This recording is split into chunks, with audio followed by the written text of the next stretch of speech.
17ª sessão ordinária do segundo período legislativo da terceira sessão legislativa do biênio 2019-2020. Desejo a todos os vereadores boas-vindas e convido para que me ajude aqui nos trabalhos o vereador Manuel Mirão Matos. E convido também para que ocupe o seu lugar aqui na mesa, o primeiro suplente José Hélio. No momento em que eu justifico a ausência do vereador Chole, que por motivos particulares não pôde comparecer à sessão, e do vereador Rony, que por motivos pessoais também não pôde estar conosco na sessão. Registro a presença do advogado especialista em reformulações de regimentos internos e de lei orgânicas, Dr. Matheus Souza, assim como a presença do diretor do Sistema de Abastecimento de Água do município, Zé Carlos Negão, e de uma liderança local da Vereda, meu companheiro Alzir. Dando sequência, eu peço a Ângela que passe o livro de presença, por gentileza.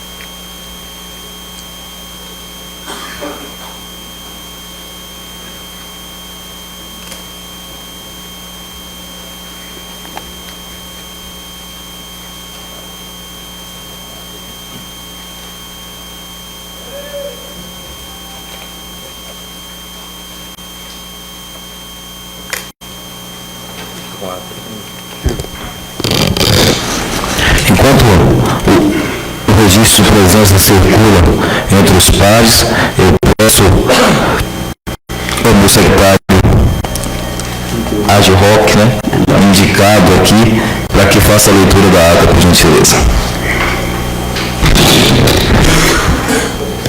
Ata da 16ª sessão ordinária do primeiro período legislativo do biênio 2019 a 2020, da terceira sessão legislativa, realizada em 18 de junho do ano 2019, no Salão Nobre Antônio Magno Mesquita, plenário da Câmara Municipal de Piatã.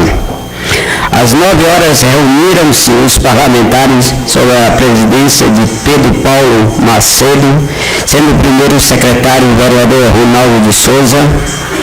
Depois de verificado o quórum, foi declarada aberta a sessão sobre a proteção de Deus e lido o expediente do dia, a saber, livro de presenças e ata da sessão anterior, que após lida foi aprovada por unanimidade com as seguintes retificações.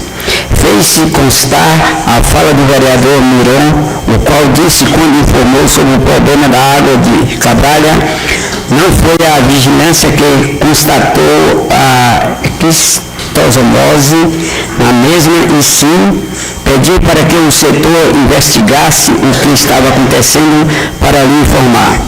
Fez constar também a fala de Valmir, o qual esclareceu sobre a água do Valvermelho, dizendo que sabe do problema daquela água e que deverá ser resolvido. Porém, um cidadão da própria comunidade estava vendendo da própria água e a mesma foi comprada pelo vereador Valmir, que percebeu que a água não estava suja da forma que o vereador Manuel Mirão apresentou em uma das sessões.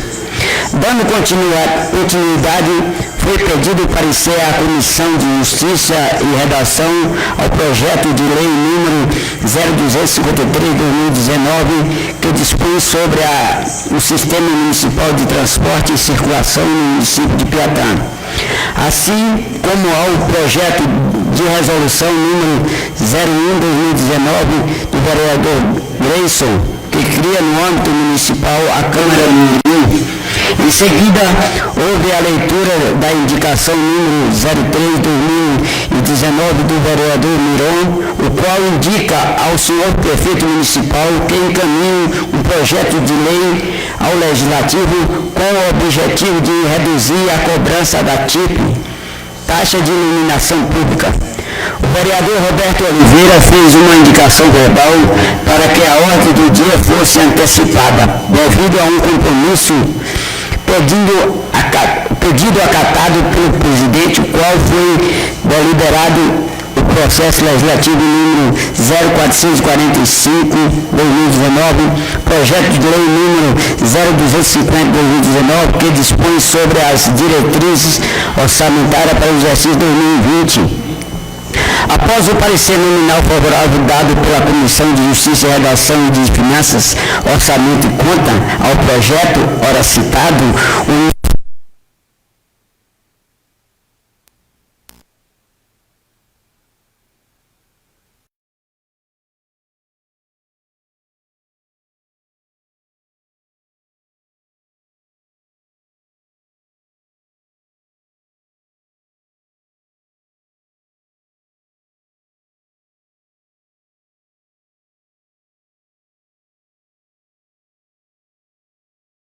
para depois do recesso, assim como ao projeto de lei 0254/2018, que reorganiza o Conselho Municipal de Educação do município de Piatá, o qual foi pedido vista pelo vereador Roberto Oliveira para que seja melhor analisado. No espaço destinado a requerimentos e indicações, inscrito falou o Edio Valmir Almeida, o qual comentou a respeito do projeto do Conselho de Educação apresentado na casa e disse que ele foi apresentado também na reunião do Conselho. Disse que o mesmo teria que passar por vários debates para depois ser apresentado na casa. Comentou ainda um pouco sobre o plano de carreira 2018, agradecendo a confiança que o ex-gestor depositou nele e no professor Arinaldo como conselheiro no plano na época. Com a palavra, Manuel Miron agradeceu ao presidente pelo esclarecimento sobre sua indicação, falando um pouco da apresentação da mesa na casa. Comentou ainda sobre um projeto de sua autoria que foi aprovado na casa, porém não foi sancionado pelo prefeito e pediu ao presidente que o mesmo fosse promulgado pela Câmara. Falou sobre a empresa Geomar Construções, questionando se ela realmente ganhou licitação perante as outras, pois se fosse lei fazer a transmissão em áudio e vídeo dessa licitação, ficaria mais transparente para todos. Com a palavra, Juscelândia Hermínio complementou a fala de Miron sobre a transparência nas licitações, esperando que ela seja transmitida. Comentou ainda sobre a construção do novo hospital, que até agora não saiu e que o mesmo vem funcionando em uma clínica, mas espera que essa situação seja resolvida. Se mostrou indignado na questão das máquinas que vem fazendo o serviço das estradas pela metade e que vem questionando sempre sem sucesso. Questionou que até agora não sabe quem é o secretário da Educação do município para atender suas sugestões de vir à casa. Com a palavra, Gilson Araújo questionou novamente da péssima situação das estradas, destacando a sua região, disse que foi procurado por várias mães de alunos do falhado que reclamaram do motorista do transporte escolar, pois o mesmo está correndo muito, colocando em risco a segurança dos alunos. Com a palavra, Grayson Roberto parabenizou Miron por sua indicação para a redução da TIP, porém lembrou que as pessoas eram isentas dessa taxa, até que o gestor enviou um projeto que foi aprovado pela Câmara na ocasião, transferindo essa cobrança para a população. Parabenizou ainda pelo projeto de transmissão das licitações, porém informou da inconstitucionalidade do mesmo, pois deveria ser uma indicação. Parabenizou a festa do Santo Antônio em Núbia, porém lamentou que continua deixando a desejar nas atrações culturais e espera que nos próximos anos seja realizada. Com a palavra, Ronaldo de Souza parabenizou a Igreja Assembleia de Deus pelos 108 anos e pelos relevantes trabalhos sociais que vem fazendo. Comentou um pouco sobre o projeto do Conselho, no qual foi apresentado através da rede social e não foi enviado aos vereadores, e que este não poderia ser apresentado sem antes haver um debate sobre o assunto. Esclareceu sobre a TIP, que foi realmente votada na gestão passada, tirando da prefeitura a responsabilidade de pagar essa taxa, porém, disse que o atual gestor concordou, pois nunca questionou sobre isso. Parabenizou aos agentes comunitários pela campanha para a doação de sangue, assim como ao presidente do Sindicato dos Servidores Municipais pela proposta do plano de cargos e salários dos servidores municipais. Falando pela liderança da oposição, Jusce disse esperar que suas indicações sejam atendidas. Falando pela liderança do governo, Grayson esclareceu novamente, reforçando o pedido de Jusce sobre os serviços nas estradas do município. O presidente agradeceu à administração pela busca de recursos para os festejos juninos do município. Desejou um bom recesso parlamentar a todos e informou que a primeira sessão após o mesmo será para discutir mudança no regimento interno e na lei orgânica do município. Ao fim dos trabalhos, o presidente agradeceu a todos e encerrou a sessão, mas antes determinou que se lavrasse esta ata, a qual, após lida e aprovada, vai assinada pelo presidente Pedro Paulo Macedo, pelo primeiro secretário Ronaldo de Souza, pelo vice-presidente José Roberto de Oliveira e demais vereadores, Jailton Mendes Silva, José Hélio Mesquita, Zaqueu Alves de Souza, Manuel Miron Matos, Grayson Roberto Soares Mesquita, Gilson Araújo Silva, Juscelano Hermínio Pereira e Valmir Almeida Silva. Muito obrigado, vereador, pela presteza. Aqueles que concordarem com o conteúdo da ata permaneçam como estão, os que discordarem se manifestem, por gentileza. Senhor presidente. Por favor, professor. Só um detalhe, eu acho que eu não sei se eu entendi bem, quando a ata faz menção à questão da minha fala, e me parece que aí diz que o plano de carreira de 2018 tem algo que fala sobre o plano de carreira de 2018, e que, na verdade, o plano de carreira foi em 2008. Eu gostaria de... Só de tirar uma dúvida. Parece que foi. Vossa Excelência leu 2018, eu não tenho certeza, mas... Está registrado 2008. Ok. Eu vou fazer uma retificação. Comentou ainda um pouco sobre o plano de carreira de 2008. 2008, mas Vossa Excelência falou 2018, não é isso? Tá ok. Obrigado. Não, sem problema. Mais alguma ressalva? Mais alguma observação?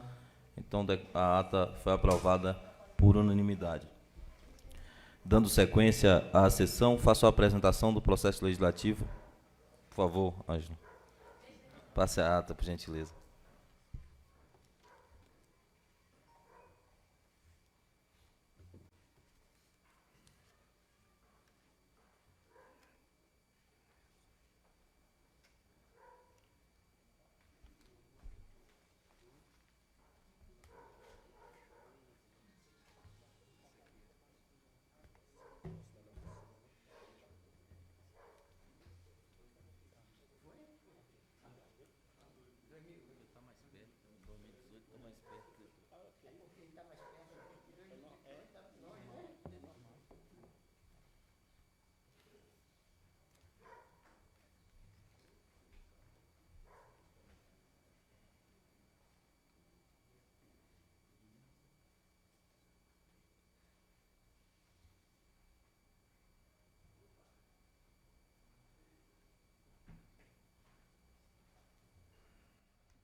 Dando sequência, eu faço a apresentação do processo legislativo número 458 de 2019, projeto de lei número 256 de 2019, que autoriza o Poder Executivo Municipal a celebrar convênios com órgãos dos governos estadual, federal, empresas estatais, autarquias, empresas públicas, empresas privadas, ONGs, sindicatos, associações e empresas congêneres.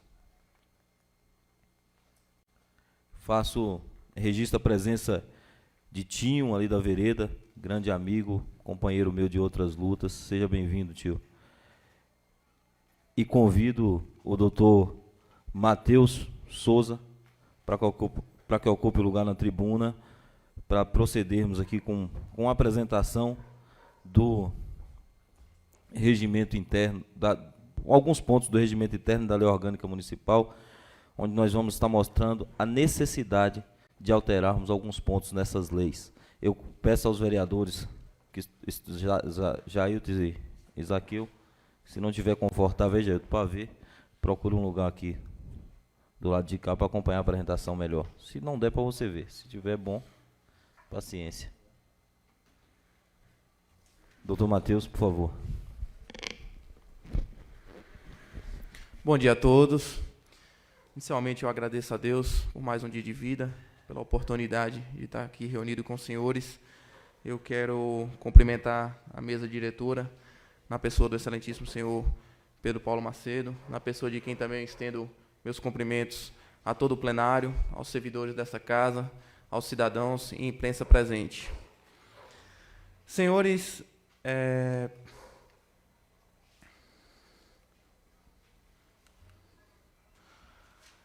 voltar a Piatã me deixa muito feliz, me sinto honrado poder estar novamente aqui nesse município. É uma cidade onde eu tenho grandes amigos, conheço um pouco desse município, conheço os distritos daqui de Núbia e Catolé e Cabralha, conheço a Cachoeira do Coxó, já fiz algumas trilhas aqui, tenho grandes amigos e me sinto honrado e quero de antemão parabenizar o presidente por essa iniciativa. Desde que ele assumiu a presidência dessa casa, demonstrou o interesse e o desejo em reformular e atualizar a legislação, tanto dessa casa quanto a legislação maior do município.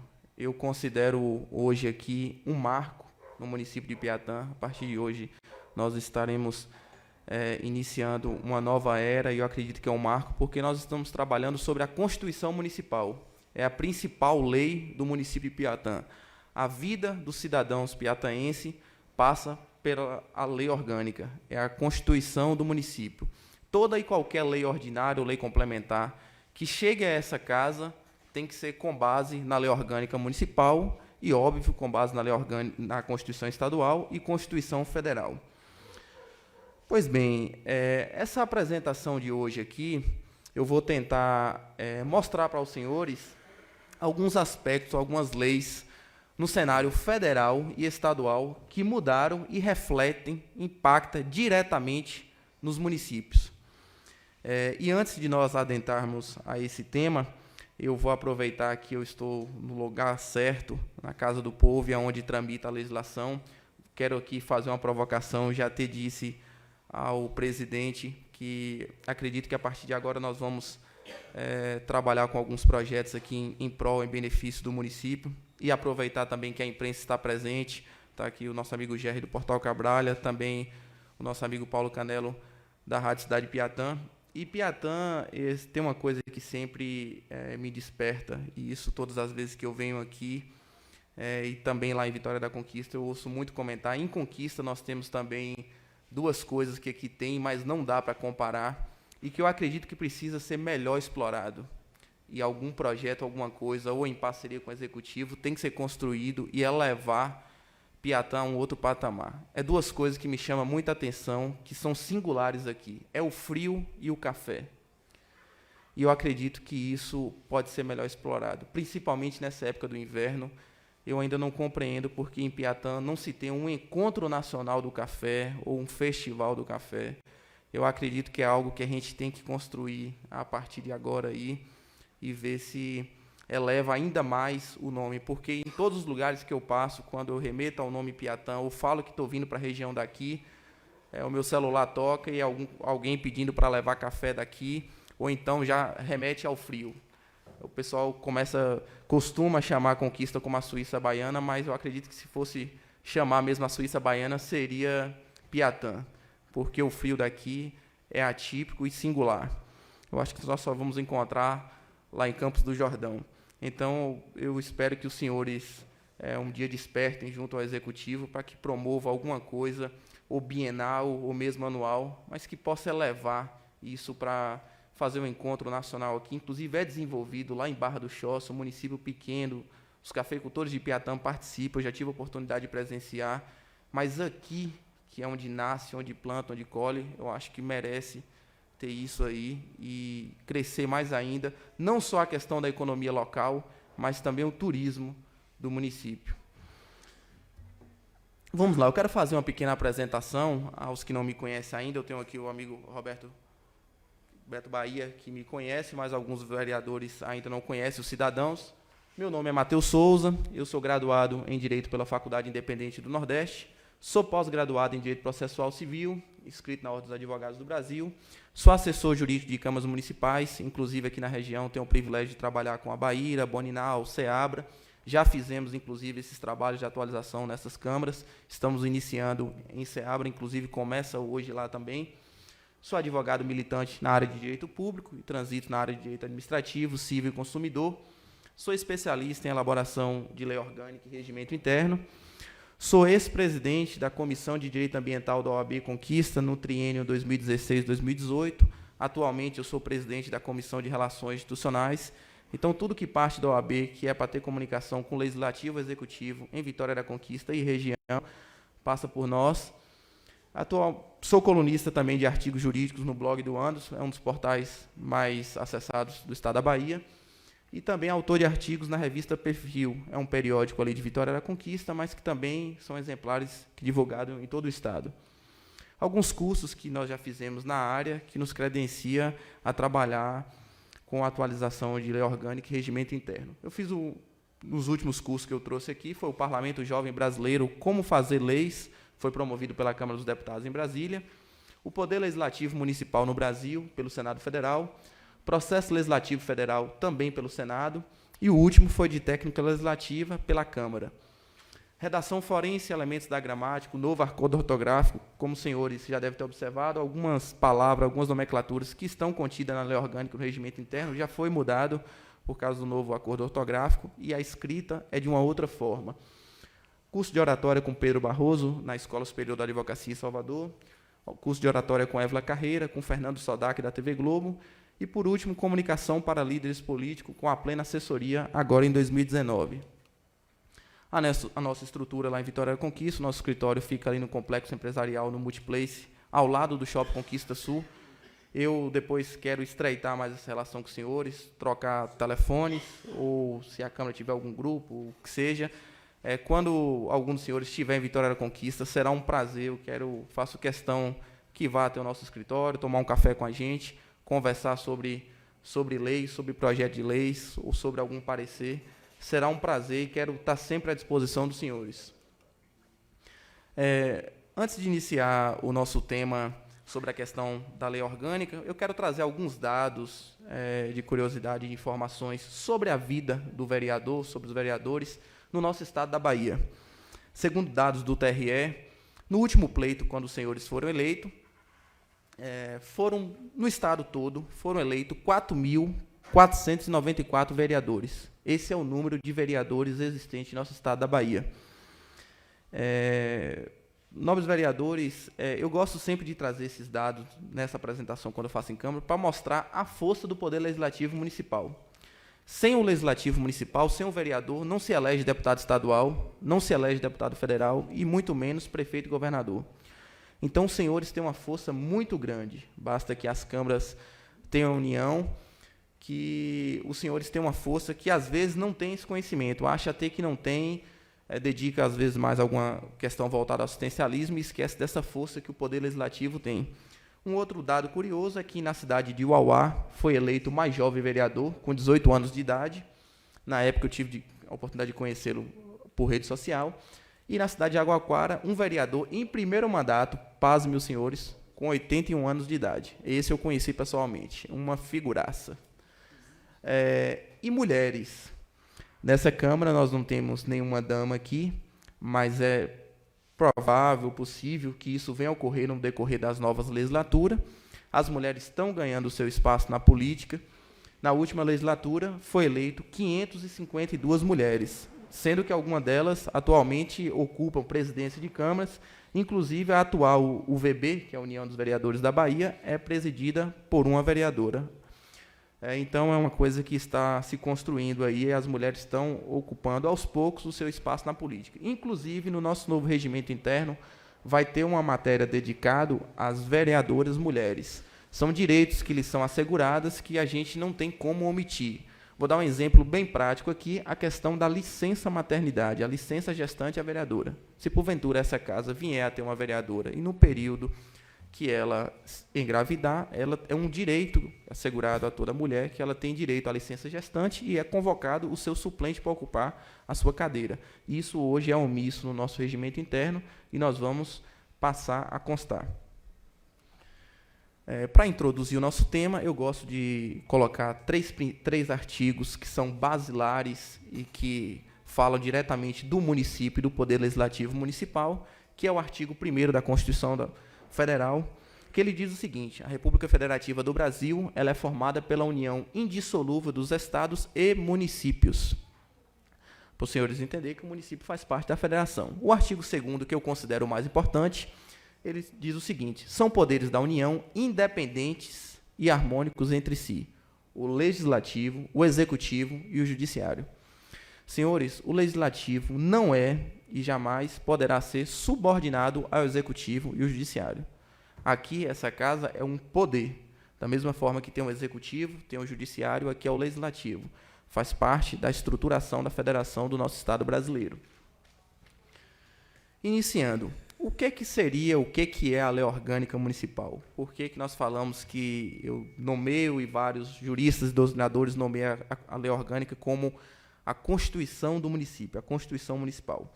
A Lei Orgânica Municipal ela pode ser compreendida como a Constituição do município, pois ela prevê as regras básicas relacionadas à estrutura do poder político local, com base nos princípios da administração pública, regras sobre processo legislativo, serviços públicos, regime jurídico dos servidores públicos, entre outras coisas. Ela tem as regras de aprovação, que nós vamos falar mais adiante. E aí fica a indagação: por que é necessário atualizar a Lei Orgânica Municipal e o regimento interno? Essa é a pergunta mor, vamos dizer assim, que fica no subconsciente de cada um aqui dos edios. O novo Código de Processo Civil foi aprovado em 2016. Nós tivemos uma reformulação total do nosso Código de Processo Civil, que era de 73. Em 2016 mudou. Sim, doutor, mas o Código de Processo Civil reflete na Lei Orgânica do município e na Câmara de Vereadores? Sim. Nenhum processo administrativo disciplinar que estiver contra um vereador aqui, ou nenhum processo de cassação de parlamentar ou do executivo pode mais ser corrido em dias normais, somente em dias úteis. Não haverá mais dias corrido. Qualquer processo administrativo que tramitar nessa casa só são contados se no regimento ou lei orgânica estiver lá prazo de defesa 15 dias, esses 15 dias são 15 dias úteis. Sábado, domingo, feriado local, estadual ou nacional não poderá mais ser contado. Então, é uma regra, uma das regras que mudou com o novo Código de Processo Civil e os municípios precisam se adaptar. Eu peguei como referência 2004, que foi quando ocorreu a reforma do Judiciário. De lá para cá, 56 emendas foram aprovadas na Constituição Federal. Tivemos também a nova reforma ortográfica, que mudou várias palavras, como já tive a oportunidade de dizer, que estão hoje inseridas na Lei Orgânica do município de Piatã e no regimento interno dessa casa. Instruções e pareceres normativos do TCM. Isso aqui é algo que, às vezes, não é de conhecimento de todos os vereadores. Quem fica a par mais disso são os presidentes ou a mesa diretora, porque é quem recebe os pareceres normativos, as instruções normativas, e deve se adequar a isso. Um exemplo bem claro foi a questão do 13º dos agentes políticos. Foi normatizado pelo TCM. O Supremo chancelou dizendo que era constitucional o pagamento, só que as câmaras ficavam sem saber como fazer isso. E ela normatizou através de um parecer. Eu não sei se chegou a ser aprovado nessa Câmara, inclusive quem confeccionou, quem elaborou o projeto de lei foi eu, na época, passei ao presidente Beto Bahia, não sei se chegou a ser aprovado aqui nessa casa, mas foi através de um parecer normativo do TCM. E a jurisprudência dos tribunais superiores, que isso aqui eu considero o mais importante. Não são leis em si mesmo, porém o que o Supremo e que o STJ falam, hoje muitas decisões estão valendo como lei e a gente precisa se adaptar a isso.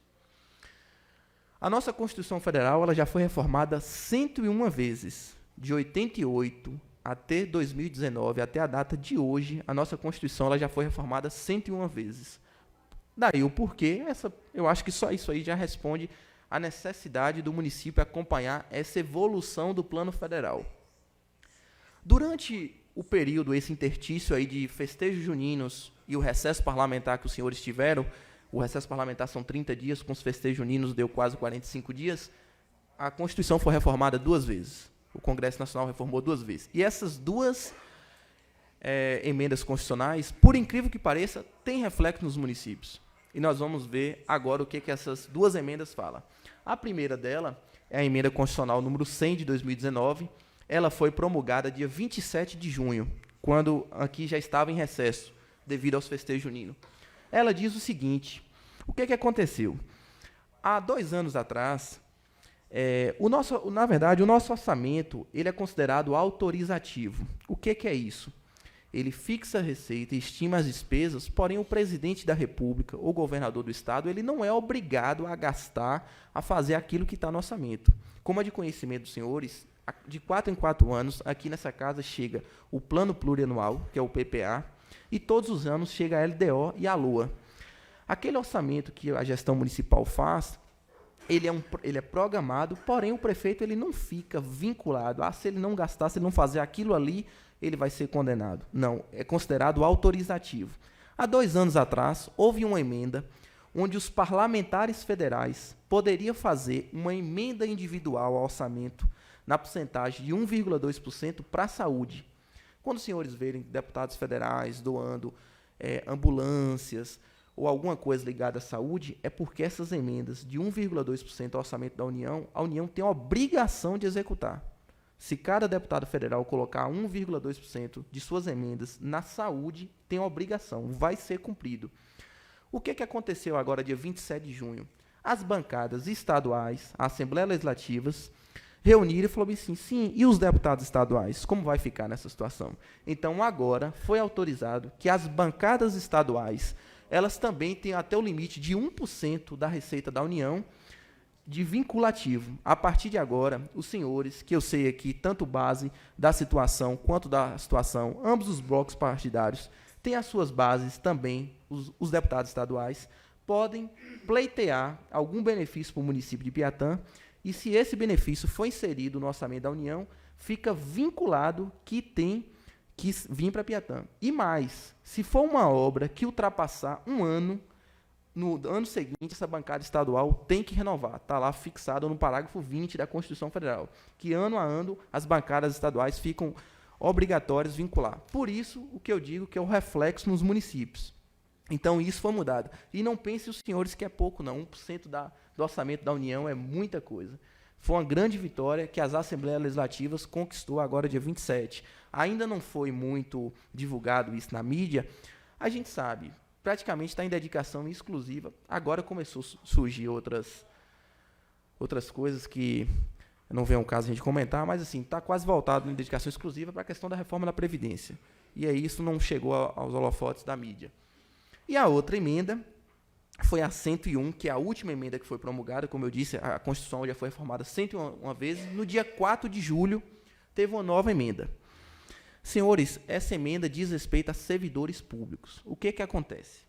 Eu acredito que isso aqui já seja de conhecimento, mas eu vou repisar isso aqui. Todo e qualquer servidor público, ele só pode ter um único vínculo. Um servidor público de Piatã, ele não pode trabalhar, ser servidor público aqui de Piatã em uma secretaria de agricultura, de servidor público, eu estou dizendo, concursado, aquele estatutário, servidor público vinculado à Secretaria de Agricultura e também à Secretaria de Educação. Mas existem 3 exceções na Constituição Federal, onde os servidores públicos eles podem exercer 2 cargos, acumular 2 cargos. Quem são essas pessoas? Professores. Os professores podem ter 2 vínculos, ou seja, podem lecionar em 2 escolas, desde que haja compatibilidade na sua carga horária. Quem são os outros? Um professor com cargo técnico-científico, ou seja, ele pode lecionar em uma escola, dar aula em uma escola e exercer um cargo técnico-científico em uma outra área. Isso é liberado ao professor. E, por último, os profissionais de saúde, médicos, enfermeiros, fisioterapeutas, etc. Os profissionais de saúde com profissões regulamentadas também podem ter 2 vínculos. Não é raro, nós vemos médicos que trabalham em vários municípios, porque eles têm essa autorização pela Constituição Federal. Eles são autorizados. Inclusive, já existem precedentes que falam que médicos podem trabalhar até mais de 60 horas semanais. O Supremo já tem precedente recente sobre isso. O que é que acontece? Nós estamos vivendo uma era no nosso país, a partir de um tempo para cá, que está tendo uma valorização muito grande da carreira militar, por razões óbvias. O que que acontece? Isso aí que eu falei, essas 3 exceções, era concedida somente aos civis. Militares jamais poderiam acumular cargo. A partir de agora, foi feita essa emenda na Constituição e os militares também podem acumular cargos. Porém, o militar só pode acumular cargo que seja de professor, de saúde ou técnico científico. Só que também já tem o entendimento que não é todo e qualquer militar, não é o policial militar comum, não. São os militares que já exercem essa função. Eu vou pegar como exemplo aqui o nosso batalhão em Ceabra, da CIP. Lá em Ceabra nós temos o batalhão onde tem médicos militares, professores militares. Esses militares que exercem essas funções, eles também podem acumular. Então, a partir de agora, se porventura aparecer no município de Piatã um militar professor, um militar médico, e os senhores vêm trabalhando, não se assustem e não fiquem achando que é algo legal, porque a partir de agora foi autorizado. Isso está na Constituição Federal. Então, isso também acaba tendo um reflexo nos municípios. E aqui agora tem uma outra reforma que impacta diretamente agora na vida dos senhores. Nós estamos falando agora de vereadores. Eu vou apenas, vamos dizer assim, pincelar, vou falar sobre essa mini-reforma eleitoral, mas não vou me adentrar muito a esse tema, porque é um tema para a gente passar aqui a manhã toda. Ontem eu tive a oportunidade, quando cheguei de Ceabra, de ver um pouco da entrevista do presidente Pedro Paulo e vi que ele foi questionado sobre essa questão da reforma eleitoral. Na verdade, esse nome é errado, não é reforma eleitoral, é considerado uma mini-reforma eleitoral. Ao meu ver, inclusive, mudou pouco e mudou mal. Mas o que acontece? Houve uma reforma, uma emenda constitucional 97 de 2017, que ocorreu, não por acaso, no dia 5 de outubro de 2017. Por que essa emenda foi promulgada dia 5 de outubro? Como os senhores sabem, qualquer matéria eleitoral ela só pode ser aprovada 1 ano antes das eleições, para ter vigência das eleições. Então, já pensando nisso, eles aprovaram dia 5 de outubro, porque aí não tinha como incidir nas eleições de 2018 para deputados. O que eles falaram? Vamos jogar para frente em 2020, que os vereadores vão ser uns cobaias. A eleição municipal vai ser a cobaia. Se esse projeto, esse sistema eleitoral novo funcionar, a gente mantém. Se não, lá na frente a gente revisa para não prejudicar nós, deputados. Então, a ideia foi essa. O que acontece com essa nova mini-reforma eleitoral? É o fim das coligações nas eleições proporcionais. A partir de agora, quando faltar 6 meses para as eleições, que abre a janela eleitoral, onde os senhores vão procurar ver se vai manter no mesmo partido ou modificar, não vai mais haver, nas eleições proporcionais, vereadores, deputados estaduais, deputados federais, coligações partidárias. Acabou. Só que não foi tão benéfico assim, fica parecendo que foi algo muito bom, não vai ter mais coligação. Teve dois intuitos. Eu tive a oportunidade de ler o esboço desse projeto e ver a justificativa da aprovação desse projeto, que um dos autores é o atual senador Renan Calheiros. O que acontece? Esse projeto ele visa acabar, extinguir os pequenos partidos, e realmente, se isso prevalecer, não vai ter como existir mais. Esses partidos pequenos eles vão ou acabar ou vão fundir com os novos que são da sua mesma ideologia. E uma outra coisa é para acabar com o efeito tiririca nas coligações. Doutor, o que seria esse efeito tiririca? É o famoso puxador de votos.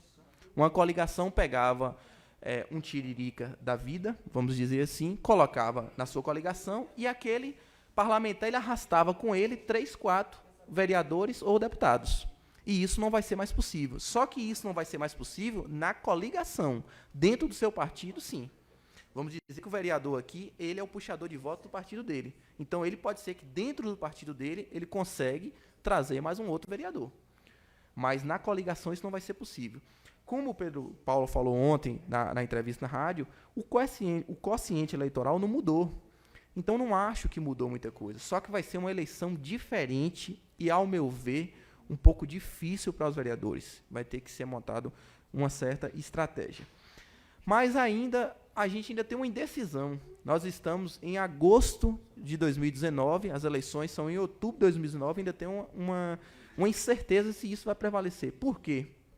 Eu não sei se o presidente Pedro Paulo tem conhecimento, mas foi protocolado recente uma PEC no Senado Federal, de autoria de um senador baiano, Ângelo Coronel, do PSD, que inclusive foi presidente da Assembleia Legislativa, onde ele visa anular essa PEC. Ele quer voltar ao sistema que era antes. Então, se isso passar até outubro, aqui é uma opinião de Matheus Cidadão, acho um pouco difícil a forma que o Congresso está hoje. Mas se porventura passar isso aí, vai ser anulado. Se não votar até outubro, não tem muito o que fazer. Inclusive, tem uma outra PEC tramitando que visa elastecer o mandato dos senhores para 6 anos, que também não sei se vai passar, porque teria que passar até outubro. Mas nós sabemos que o Congresso está em dedicação exclusiva a essa questão da reforma da Previdência e já estão soando aí comentários de emplacar com a reforma tributária. Então, não está aparecendo, não estou vendo uma demonstração de interesse do Congresso mexer nisso agora. Mas é válido dizer que o senador Ângelo Coronel ele conseguiu 29 assinaturas. O Senado Federal, nós temos 81 senadores e precisa de 1/3 para entrar com a PEC. Ele conseguiu 29 assinaturas. O curioso desse 29 é que eu fiz questão de analisar e saber quem eram os 29 senadores, e está bem polarizado. Você vê que ele conseguiu assinaturas de partidos da direita, da esquerda. Então, assim, isso também possa ser que seja uma força para que essa PEC venha anular a anterior. Pois bem, agora eu vou entrar no tema que nós chamamos mutação constitucional. O que é a mutação constitucional? É o fenômeno que modifica a determinada norma, ou seja, da Constituição Federal, da Constituição Estadual ou da Lei Orgânica Municipal, sem alterar a própria lei. Como assim? Senhores, tem coisas que a sociedade muda, os costumes mudam, a lei está feita de uma forma. Então, a interpretação mudou, a sociedade passa a agir de uma outra forma, mesmo que a lei não foi alterada. E o que acontece? O parlamento municipal, estadual, federal, ela tem que se adaptar à sociedade. Eu vou pegar alguns exemplos assim, bem notórios, bem conhecidos de todos, para exemplificar isso. Na nossa Constituição Federal não havia autorização de união nem estável e muito menos casamento de pessoas do mesmo sexo. E a sociedade mudou, e isso era uma prática. A justiça não tinha o que fazer, começou a tratar isso como sociedade, como fosse empresa, 2 sócios. Chegou a um determinado ponto que não teve o que fazer. O Supremo, o STF, ele deu uma interpretação da Constituição onde passou a autorizar isso. Mas se os senhores consultarem agora a Constituição Federal, não foi mudada.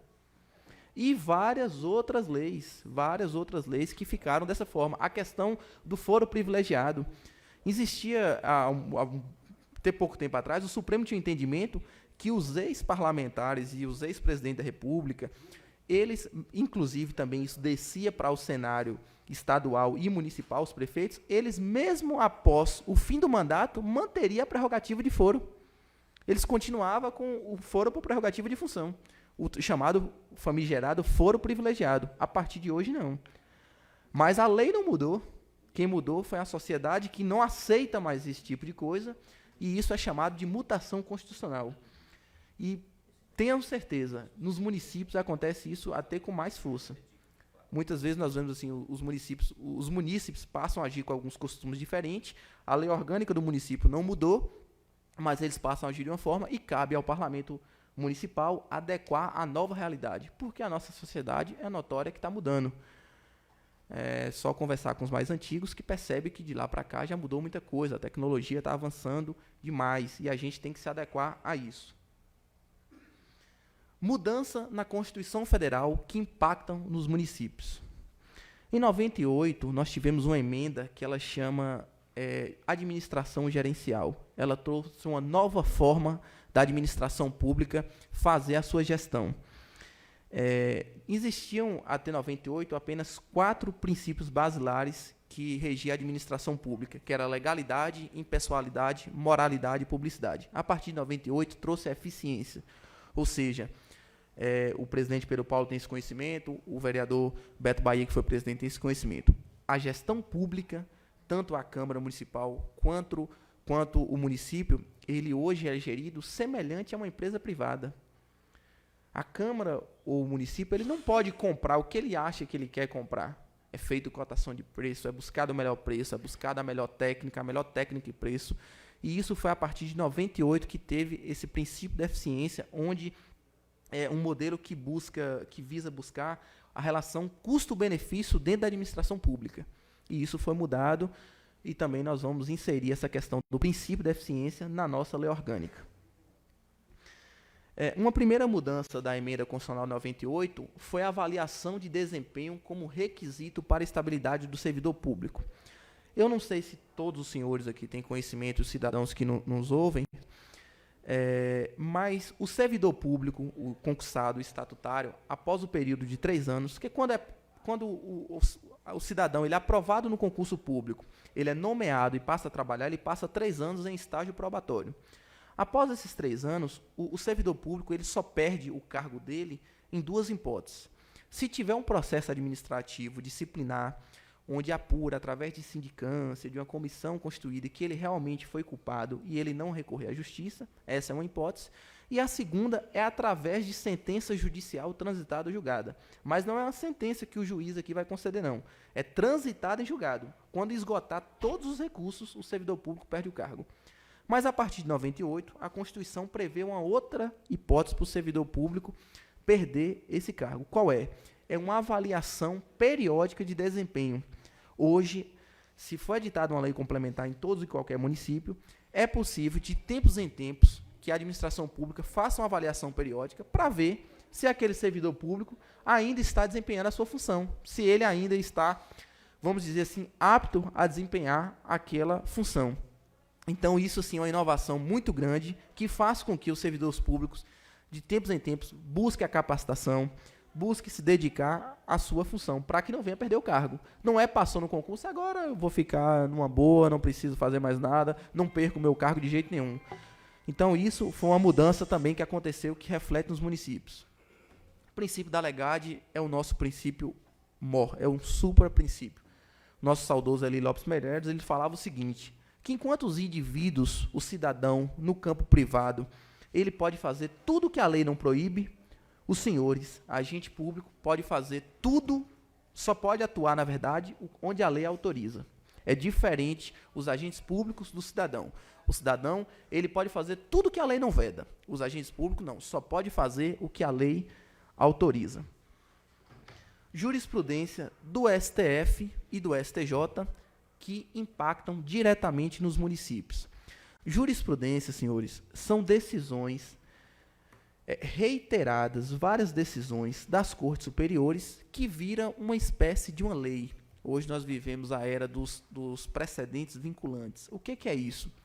Vamos dizer que João, o cidadão João, ele entra com um processo na justiça e esse processo chega até o STJ ou o STF. O STF fala bem assim, ó, nesse caso de João, eu entendo que deve ser julgado dessa forma, ele vai ser assim. José fica sabendo do processo de João e entra com um processo semelhante ao de João. O STF fala, no caso de José, vai ser aplicado da mesma forma que de João. Maria falou bem assim, nossa, julgou dessa forma para João, eu vou atrás também. O STF fala bem assim, já tem 2 casos aqui, o de João e José. Maria vai ser julgada da mesma forma. A partir de, vamos dizer assim, começa a ter vários julgamentos, o Supremo ele uniformiza essa decisão e fala, a partir de agora é assim para todo e qualquer um. Não precisa nem entrar na justiça mais. É assim, pronto. E isso aí, os estados e os municípios devem respeitar. E têm que respeitar, sob pena de ser declarado qualquer decisão inconstitucional. Eu trouxe aqui um tema que eu já tive a oportunidade de escrever um artigo, eu até trouxe um exemplar para o presidente, depois eu vou ver se eu consigo distribuir para cada um dos senhores. esse aqui eu considero, nessa apresentação de hoje, o tema principal daqui agora. Eu quero pedir assim, bastante atenção, senhores, que esse é o tema principal. O que é que acontece? Qual é a maior dificuldade que eu encontro nas câmaras onde sempre eu passo? É como e onde o vereador ele pode legislar. Os vereadores têm essa grande dificuldade. Eu costumo dizer que o meu dia a dia é em Câmara de Vereadores. Eu passo mais tempo em plenário do que em audiências. Eu me especializei nessa área e tentei mapear a Bahia quase toda, identifiquei que quase 80% das legislações estavam defasadas, e hoje percorro grande parte da Bahia e estamos tentando adentrar agora ao norte de Minas. Pois bem, a Constituição, ela chega lá no artigo 21 e fala: compete à União legislar sobre tal, tal, tal, tal. Os estados sobre tal, tal, tal. E município só fala uma siglazinha. Compete ao município legislar sobre assuntos de interesse local. Sim.